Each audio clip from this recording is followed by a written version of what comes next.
630 WMAL. 650 on WMAL. Brian Eman, Michael Steele in this morning. A little bit of news.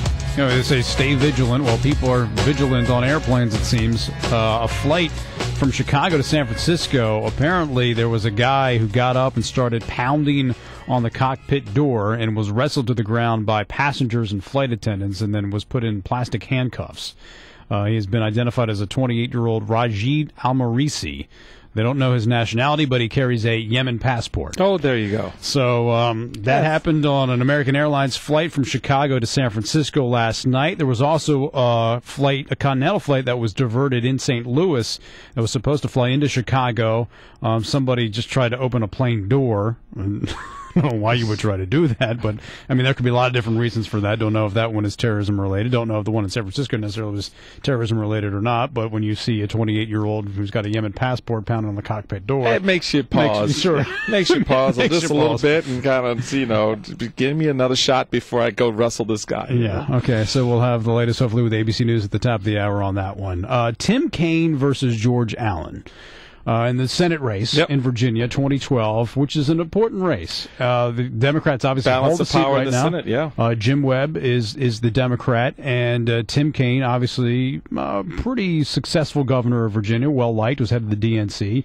George Allen was a successful governor and senator, and the whole macaca thing blew up, and he went out in 2006 when a whole lot of Republicans went out in 2006. Now, I know it's 18 months away or whatever it is from this election, but polls show, Washington Post poll, that it's a dead heat right now between Tim Kaine and George Allen. Do you think this is someone that's going to be close? No. Not right now, no. I think that both these candidates have to pull in their teams and get on the ground and do their thing.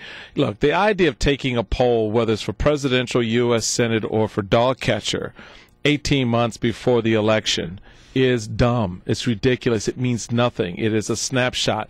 And what folks will try to do is, the Kaine people will say we're competitive. It gives us a sort of psychological advantage.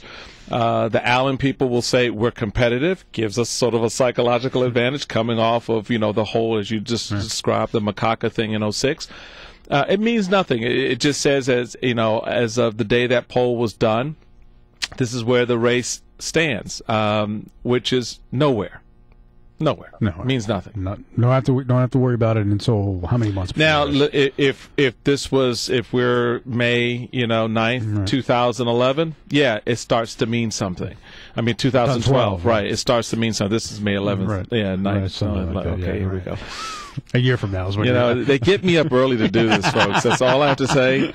Yeah, you won't believe what time I got here this morning to do this show. It was early. We got Joe DeGenova coming up next hour. We'll also get Michael's take on the GOP debates. Well, if you think it's too easy to do polling, is it too easy to have debates? Oh. Because we had one last week down in South Carolina. Was it even worth it? That was all.